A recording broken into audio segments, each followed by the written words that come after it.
हाय traders, Monday के दिन market में किस तरीके से मूवमेंट हो सकता है, सपोर्ट कहां बनेगा निफ्टी का, सपोर्ट कहां बनेगा सेंसेक्स का, रेजिस्टेंस कहां पर बनेंगे, कहां पर बाय करना चाहिए, कहां पर सेल कर सकते हैं। ठीक है, ओआई के हिसाब से, चार्ट के हिसाब से, इन सारी चीज़ों पर बात कर लेते हैं अपन। बहुत छोटा वीडियो रखूंगा आज, थोड़ा सा मन नहीं है। 22,800 पे क्लोजिंग हुई है। लास्ट टाइम भी मैंने एक बात बोली थी प्रीवियस वाले में कि वो 23,000 का सपोर्ट काम करेगा, मतलब वो व्हाइट लाइन वाला, लेकिन वो काम नहीं किया बिकॉज ऑफ कॉल राइटर लगातार सेल कर रहा था। लेकिन ऐसा नहीं कि वो पुल बैक में आपको सेलिंग नहीं मिली। 23,000 के बाद ये वाली ये 15 मिनट का चार्ट है, दोनों बहुत अच्छी सेलिंग मिली थी। तो हमेशा राइटर के हिसाब से मार्केट तो हमेशा राइटर के हिसाब से चलेगा, लेकिन हम प्रीवियस पहले से अगर बोल दे कि भैया ऐसा ही होगा तो वैसा नहीं होता है। अगर आपको लग रहा है कि बाद में कॉल राइटर लगातार बढ़ेगा और उसने एक क्या किया, ओवरसोल्ड जोन में ले गया आपको, लेकिन स्टिल कॉल राइटर बढ़ रहा है लेकिन पुट राइटर नहीं बढ़ रहा है, ठीक है, तो वो मार्केट फिर भी गिरेगी। ऐसा अब आप कोर्स ज्वाइन किए होते तो आपको पता होता है कि मैं क्या चीज़ बता रहा हूँ। ठीक है, अब तो फिर मैं भी कुछ नहीं बोल सकता। या जो समझदार ट्रेडर है, जिसने ओपन इंटरेस्ट ऑप्शन चेन को अच्छे से पढ़ा है, वो समझ रहा होगा मेरी बात को। अब देखो, आप ऑलरेडी सपोर्ट पर खड़े हो, 22,800 आपका सपोर्ट है, वहां पर खड़े हो। अगर मार्केट में कोई गैप डाउन हो गई तो फिर अपन कुछ नहीं कर सकते। तो मैं इसको अवरली चार्ट पर थोड़ा सा लगा के समझा देता हूँ आपको क्या क्या हो सकता है। ऑलराइट, पहला रेजिस्टेंस है 23,000। मार्केट फ्लैट ओपन हो और 23,000 के आसपास जाए तो वहां से सेल कर सकते हैं। मार्केट फ्लैट ओपन हो, कोई न्यूज ना हो तो 22,800 के आसपास एक सपोर्ट मिल सकता है। बट अगर मार्केट में भाई बड़ी सेलिंग गैप डाउन खुल जाए, मान लो इस तरीके से, तो क्या कर सकते हैं। देखो, गैप डाउन खुले तो 22,600 से 22,500, वो 100 पॉइंट की एक रेंज है जहां पर एक सपोर्ट बन सकता है आपका बहुत अच्छा 22,500। और 22,500 टूटा तो फिर मार्केट वापस 22,100 दिखा देगा आपको फटाफट 1-2 दिन के अंदर। ठीक है, तो इस चीज को ध्यान रखिएगा आप। ऑलराइट, तो जो मेरा सेल का जोन है वो है 23,000 के आसपास, यहाँ पर मैं सेल करूंगा। तो ये एक रेंज है अपना। सपोर्ट की बात करें तो at the money he support है आपका 22,800, लेकिन अगर गैप डाउन खुल जाती है तो 22,600 और 22,500 की जो बीच की एक रेंज है, ये आपकी सपोर्ट की तरह काम करेगी। क्लियर है, ब्रेकडाउन ट्रेडिंग नहीं करना है, मत करना, कोई फायदा नहीं होगा। ऑप्शन बायर सेलर के हिसाब को ब्रेकडाउन ट्रेडिंग काम में नहीं आती, मजा नहीं आता उसको। ठीक है, तो निफ्टी में यही लेवल है। बड़ी गैप अप खुल जाए तो 23,100 23,000 के आसपास आप सेल कर सकते हैं। ठीक है, ये एक लेवल बहुत अच्छा रहेगा। बड़ा ही गैप अप हो जाए तो 22,200, माफ कीजिए 23,200 के आसपास एक अच्छी सेलिंग आपको देखने को मिल सकती है। ठीक है, इस टाइम पर नेकेड सेलिंग की पोजीशन तो कर ही मत लेना कोई, वरना बहुत तगड़े तरीके से, मतलब कैरी फॉरवर्ड में नेकेड सेलिंग मत कर लेना, नहीं तो मर जाओगे। और हेज भी करना तो बहुत अच्छे से हेज करना उसको, क्योंकि वो एक लेग तो आपको थोड़ा सा प्रॉफिट दिखाएगा, लेकिन जो एक लेग है दूसरा वाला जिसको आपने हेज किया है वो बड़ा लॉस दिखाएगा। बिकॉज अब आई बड़ी बढ़ जाती है और प्रीमियम भी बढ़ जाते हैं। फिर आप रोओगे कि यार मैंने सेलिंग किया और सेलिंग में भी प्रॉफिट नहीं हुआ। ठीक है, तो वो इसीलिए होता है। ठीक है, सावधानी हर जगह रखनी पड़ती है आपको, चाहे बाइंग करो चाहे सेलिंग करो।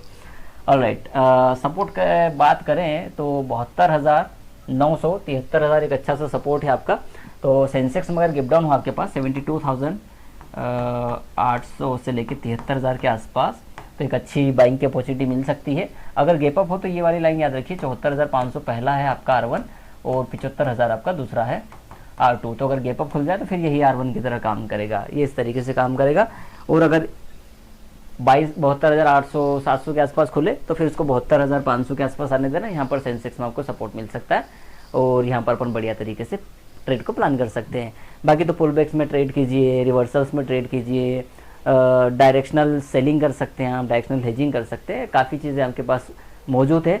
हर तरीके के मार्केट में पैसा बनाया जा सकता है, हर समय पैसा बनाया जा सकता है, इसमें कोई दो राय नहीं है, बशर्ते आपको हर तरीके की मार्केट कंडीशन में काम करते आता हो।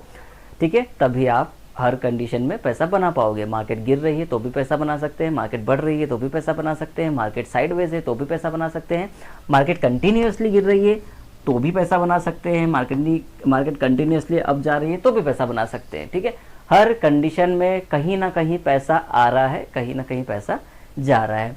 अपने अंदर स्मार्टनेस नहीं है तो अपन पैसा नहीं बना पा रहे। इसलिए मैं लोगों को जब बोलता हूँ कि 3 महीने में 4 महीने में आप नहीं सीख पाओगे, 6 महीने से लेकर 12 महीने लगेंगे आपको सीखने में, तो लोग रोने लग जाते हैं कि सर इतना टाइम सीखने में लगेगा तो हम पैसा कब कमाएंगे।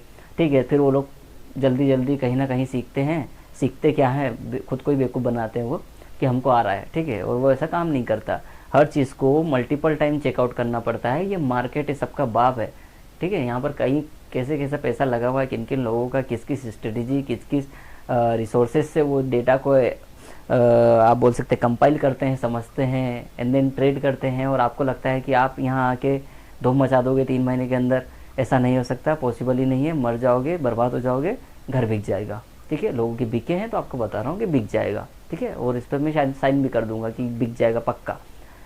तो या तो इक्विटी इन्वेस्टमेंट करो सीधे से, या तो फिर अगर आपको ऑप्शन फ्यूचर ट्रेडिंग करनी है तो सही तरीके से समझो, सीखो, उसको बार बार प्रैक्टिस करो और देखो कि क्या वो काम कर रहा है कि नहीं कर रहा है। ठीक है, तभी वो पैसा बनता है। सपोज़ करो कई बार ऐसा होता है कि कोई व्यक्ति मेरे पास आता है, वो कहता है कि साहब आप हमें समझा सकते हो क्या? मैं बोलता हूँ क्या समझा सकता हूँ, मैं समझाता हूँ उनको चीज़ें। ठीक है, एंड देन वो बोलते हैं कि नहीं नहीं सर ये काम नहीं करेगा, हम जो बता रहे हैं वो काम करेगा, मतलब हमने जो समझा है वो काम करेगा। और फिर मैं उनको बोलता हूँ कि नहीं ये हर बार काम नहीं करेगा, इसमें आपकी एक्यूरेसी नहीं आएगी या फिर आपका आरआर ख़राब हो जाएगा, पर वो सुनते नहीं है। फिर वो प्रॉपर लॉस करके आते हैं 4 महीने 5 महीने साल भर बाद, और फिर बोलते हैं कि साहब आप सही बोल रहे थे। ठीक है, तो मैं लॉन्ग टर्म वे बताता हूँ, उनको शॉर्ट टर्म चाहिए। ऐसा पॉसिबल नहीं है मार्केट में, कभी भी नहीं, आज भी नहीं, कभी भी नहीं। मैं नहीं बोल रहा हूँ मुझसे सीखो, मैं कह रहा हूँ कि सही चीज़ें सीखो, सही जगह सीखो, ज़्यादा समय दो सीखने पे, समझने पे, और उस चीज़ को एक्सेप्ट करो कि मार्केट में लॉस होता है, लेकिन अगर मैं सही तरीके से काम करूँगा तो प्रॉफिट होगा। ठीक है, इसको यहीं पर समाप्त करते हैं, आगे बढ़ते हैं। कुछ भी पूछना हो कमेंट बॉक्स में आइए, और हम जितना बेहतर हो पाएगा मैं आप लोगों को समझाने की कोशिश करूँगा।